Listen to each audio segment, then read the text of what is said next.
हम जा रहे हैं नासिक एक्सप्लोर करने। स्वागत है आप सभी का मेरे इस नासिक ब्लॉग में।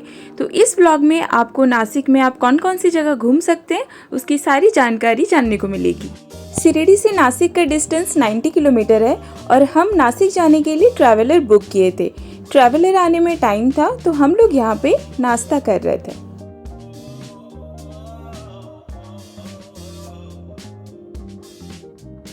ट्रैवलर यहाँ पे पर पर्सन 300 रुपीज लेते हैं from Shirdi to Nashik.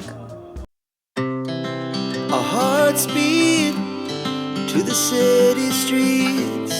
We began to feel the fire. We rise like tall buildings as the chemicals they take us higher. The night's young and it's just begun as she puts her hand in.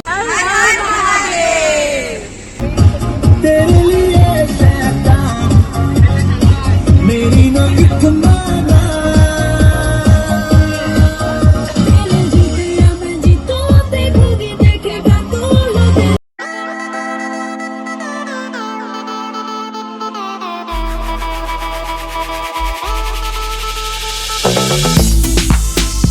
Nashik शहर रामायण से जुड़ा हुआ एक धार्मिक स्थल है। नासिक वो जगह है जहाँ पे रामायण का दूसरा अध्याय शुरू हुआ था। यहाँ पे राम जी, लक्ष्मण और सीता माँ ने वनवास के समय काफ़ी समय बिताया था। नासिक में हम लोग का पहला स्टॉपेज था मुक्तिधाम। तो हम लोग पहुंच चुके हैं मुक्तिधाम, यहाँ सामने ही है।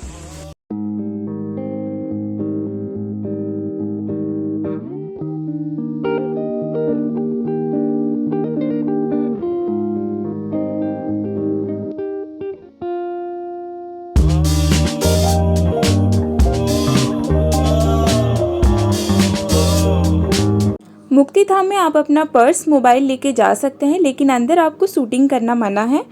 इसके बाद हम लोग का नेक्स्ट स्टॉपेज था पंचवटी। नासिक में ये 3 मंदिर इम्पॉर्टेंट है, पंचवटी, तपोवन और रामकुंड।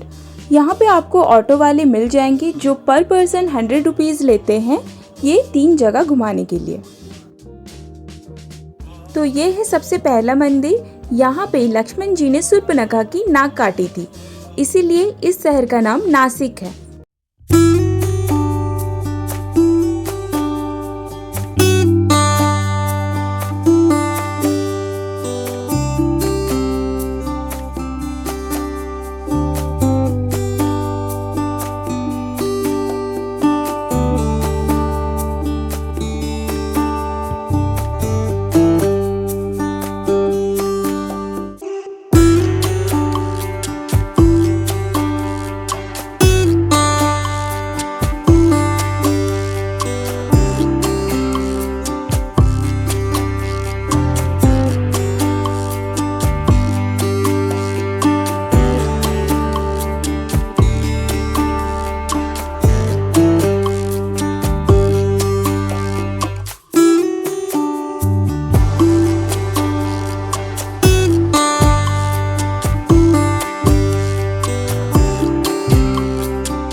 उसके बाद हम लोग आए थे कालाराम मंदिर दर्शन के लिए। यह भारत का एक ऐसा मंदिर है जहाँ पे श्री राम जी ने धनुष नहीं पकड़ा है।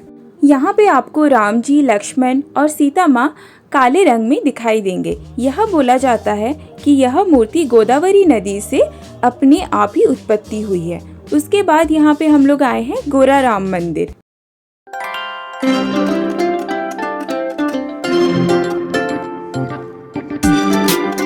उसके बाद हम लोग आए थे सीता गुफा। यह बोला जाता है कि वनवास के समय सीता माँ यही गुफा पे शिव जी की आराधना करते थे।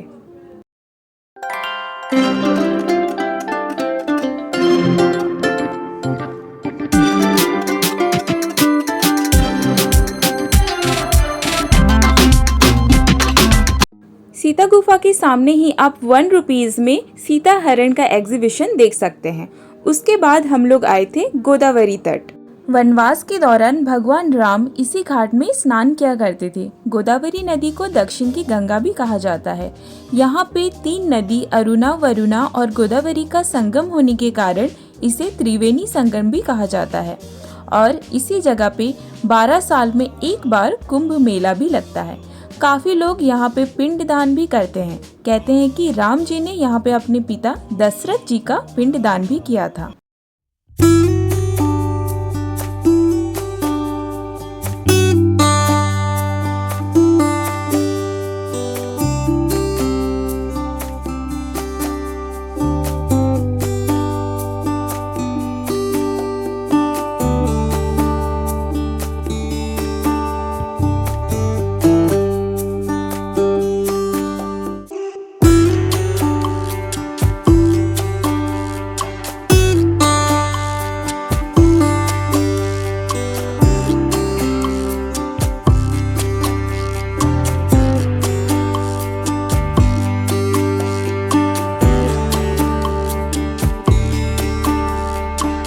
रामकुंड के बिल्कुल पास 100 मीटर डिस्टेंस पे कपालेश्वर मंदिर है।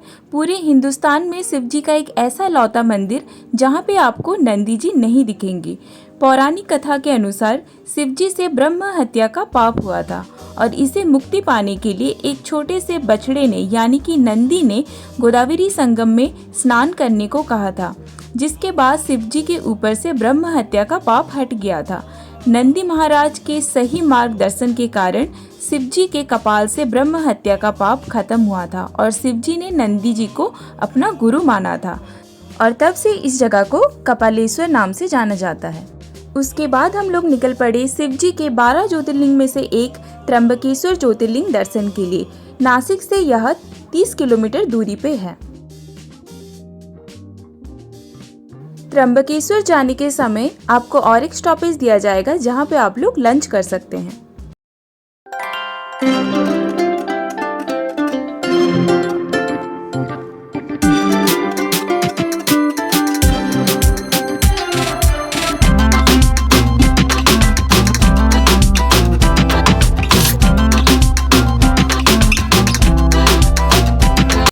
आपको 1 आवर लगेगा नासिक से त्र्यंबक आने के लिए।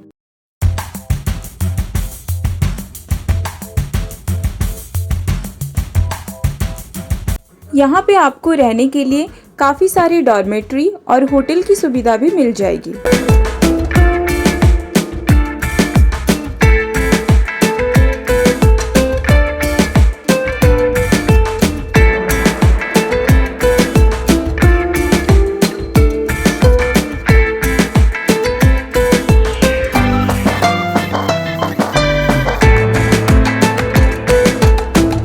हम लोग वीकेंड में गए थे तो बहुत ज़्यादा ही रश था। यह है मेन गेट। इससे एंटर करने के बाद जो साइड में आप लाइन देख रहे हैं ये वीआईपी टिकट के लिए लाइन था, तो हम यहाँ पे और खड़ा नहीं हो पाए। हम लोग चल गए फ्री दर्शन के लाइन में। वीआईपी एंट्री के चार्जेस 200 रुपीज़ रहता है, जो कि 30 मिनट्स के लिए वैलिड होता है और उसकी एंट्री उत्तर महाद्वार से होता है, जो कि आप वीडियो में देख रहे हैं।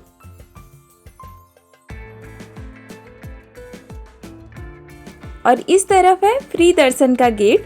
हम लोग यहाँ पे जा रहे हैं फ्री दर्शन करने के लिए।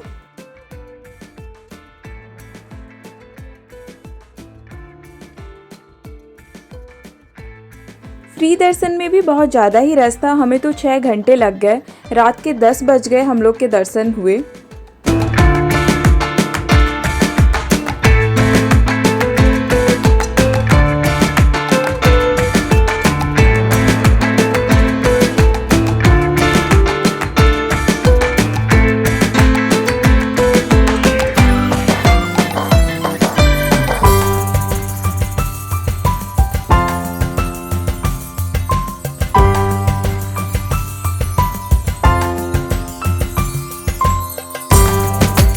तो आइए जानते हैं त्र्यंबक गांव में त्र्यंबकेश्वर ज्योतिर्लिंग की स्थापना कैसे हुई। कहते हैं प्राचीन समय में जो त्र्यंबक जगह थी वो गौतम ऋषि की तपोभूमि थी।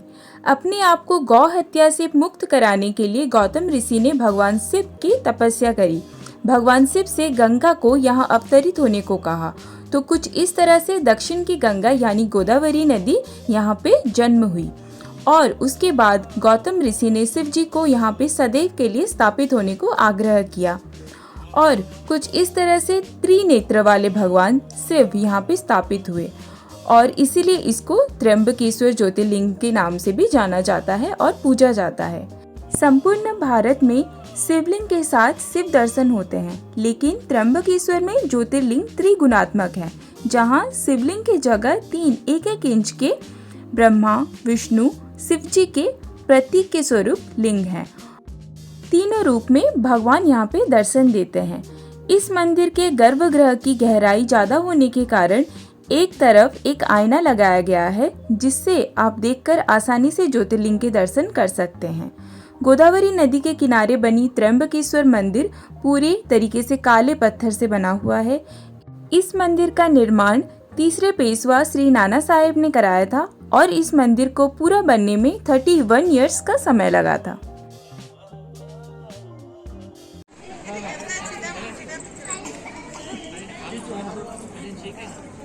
हाय जिमी, कैसा रहा दर्शन? दर्शन तो अच्छा था, पर कमर की बैंड बज गई है एकदम। हम लोग अब खड़े भी नहीं हो पा रहे ना बैठ पा रहे, पता नहीं क्या करें। ठीक है भैया, समझ गया। Thank you. सब लोग काफी ज्यादा टायर्ड हैं गाइस। एक ग्रुप फोटो ऐसे जल्दी। आप क्या कहना चाहोगे, कैसा था आपका आज का ट्रिप? खाली बेड दिख रहा है।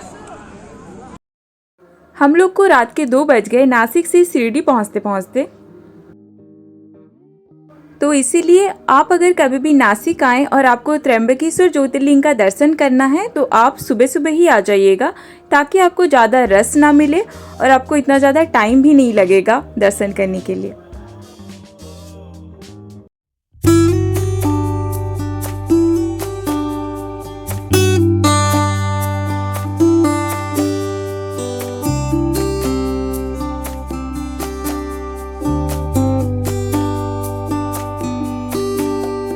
तो ये था हम लोग का नासिक ब्लॉग। अगर आप इस चैनल में नए हैं then do not forget to subscribe to my channel and stay tuned for my next blog.